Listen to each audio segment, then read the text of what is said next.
दोस्तों नमस्कार, मैं हूं केपी और आप देख रहे हैं YouTube channel blogger KP Singh. Blogger KP Singh में आपका स्वागत है। जैसा कि हम लोग देख रहे हैं आज कि महामारी चल रही कोरोना की, और कोरोना की महामारी के कारण हम लोग कह सकते हैं कि पूरा देश हिला हुआ है, आर्थिक भी और मानसिक भी।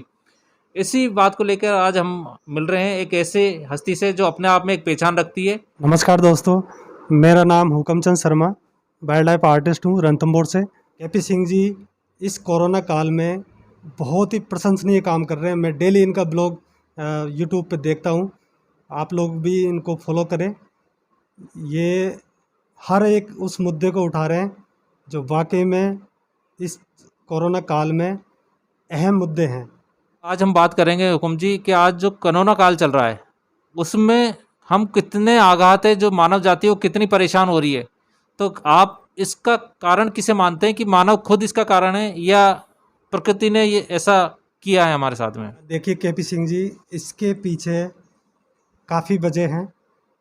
वो हम ही या हमारी जो पिछली गुजरी हुई पीढ़ियाँ हैं, पीढ़ियों से हम गलती करते आ रहे हैं।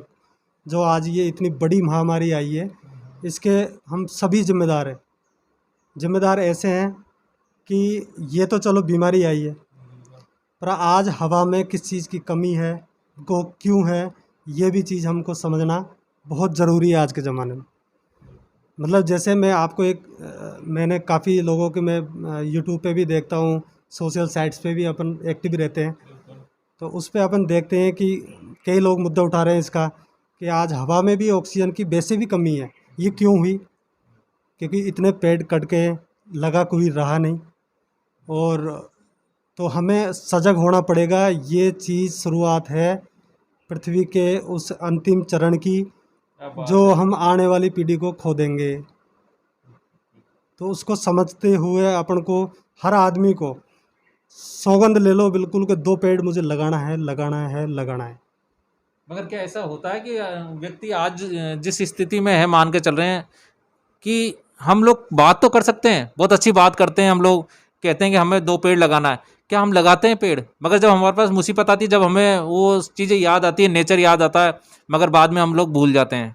उसमें हर चीज़, मैं तो देखो मेरे, जो मैं आज पेड़ों की बात करता हूँ, या आने वाले समय में मेरी कुछ पेंटिंग्स उस सब्जेक्ट पे आएगी, या मैं समाज के लिए कुछ करना चाहता हूँ, वो आप लोगों के आगे समक्ष होगा। वो एक्चुअली प्रोसेस में है।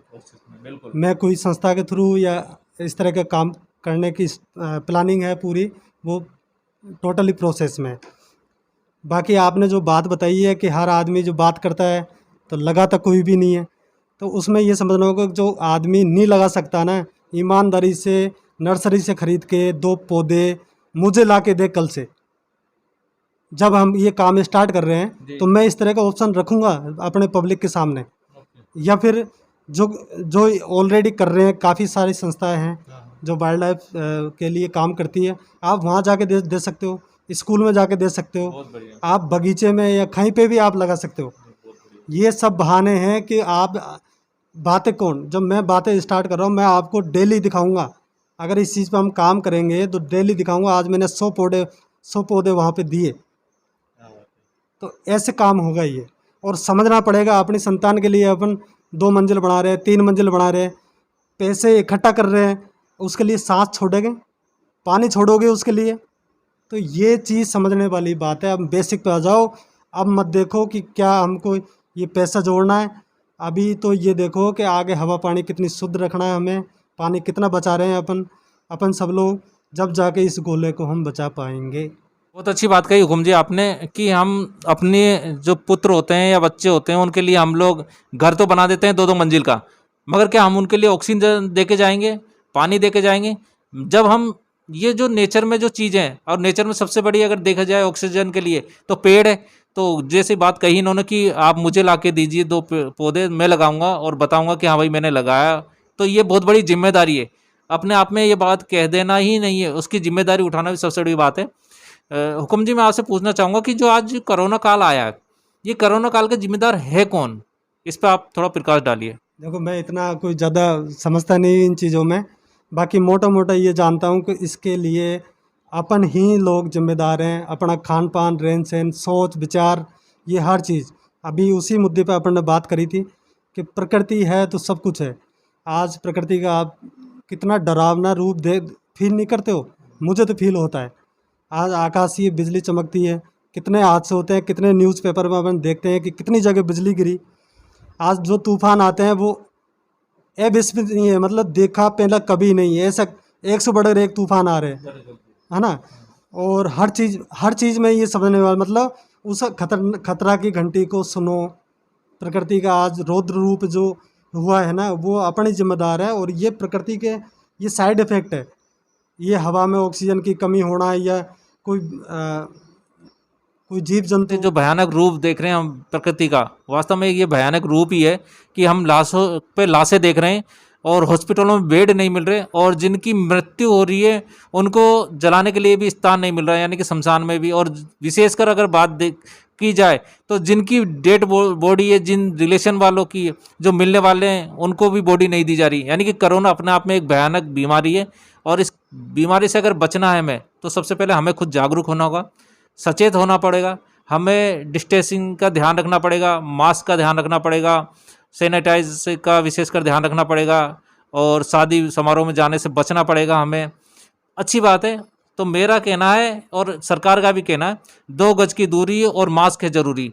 हमारे जीवन का ये जो मास्क है ये एक हिस्सा बन चुका है। इस मास्क का विशेषकर ध्यान रखा जाए।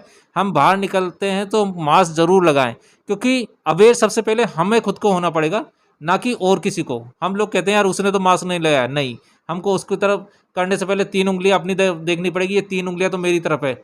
यानी कि जागरूकता की ज़रूरत हमें खुद को है, और ये जागरूकता हम कैसे कर सकते हैं उसी विषय पे मैं बात करता हूँ। अगर हुक्मचंद जी आपसे कह दिया जाए कि आप लोगों को जागरूक करें, या लोगों के आप कोरोना काल में कैसे हेल्प करेंगे? कोरोना काल में हेल्प करने का तो सबसे बड़ा तरीका है कि आप बिना वजह घर से बाहर ना निकले। अभी तो यही सबसे बड़ा उपाय है।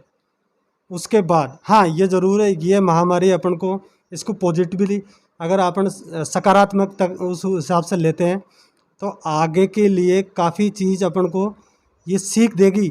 अगर इसके बाद तुरंत ही संभल जाओ, फिर अगर आपने जैसे बताया कि मैं नहीं लगा सकता 2 पौधे, आप किसी संस्था के थ्रू या ऐसे, अपन को समझना पड़ेगा प्रकृति के असंतुलन की वजह से ये सब चीज़ें मेन ये समझना पड़ेगा। अपने लिए करने वाले तो सभी है, अनोखा वो है जो दूसरों के लिए करता है। पूरा गला फाड़ फाड़ के सरकार बोल रही है कि आप मास्क लगाइए, बार बार सैनिटाइज करते रहिए, दूसरे का भी ध्यान रखिए। और एक और आइडिया जो मैंने आपके साथ वैसे ही अभी जो बैठे थे बाहर मैंने शेयर किया था, कि कोई व्यक्ति के कोई परेशानी, उसके शरीर में कोई प्रॉब्लम आ रही है, उसके बाद वो जांच कराने जा रहा है, उसके तुरंत बाद उसको पाबंद कर देना चाहिए। मेरे हिसाब से उसको ये बोल देना चाहिए स्ट्रिक्टली कि वो ना तो किसी से मिले बाहर, और बाहर भी नहीं जाए जब तक उसकी रिपोर्ट नेगेटिव या पॉजिटिव आती है। आज ये सबसे बड़ा, मेरी पहचान में मैंने काफ़ी लोगों को ये देखा है कि वो रिपोर्ट जांच कराने के लिए गया, और जांच जब तक आई पॉजिटिव, उससे पहले वो 4 दिन के दौरान 150 लोगों से मिल चुका होता है।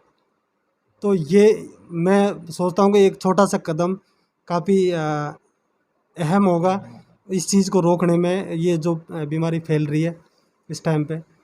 हुकुमचंद जी की बात बहुत अच्छी लगी, और एक तरह से ये संदेश भी है इस वीडियो का, कि जिसको भी अगर थोड़ी सी कोई तकलीफ है अपने शरीर में, और वो डॉक्टर के पास जाता है और डॉक्टर के पास चेकअप कराता है, और उसकी कोरोना से रिलेटेड कोई जांच होती है, तो वो व्यक्ति को या तो डॉक्टर्स उसको कह दें कि भाई आपने चेकअप कराया है, तो आप जब तक आपकी नेगेटिव या पॉजिटिव रिपोर्ट नहीं आ जाती, जब तक आप घर नहीं छोड़ें, घर के अंदर ही रहें।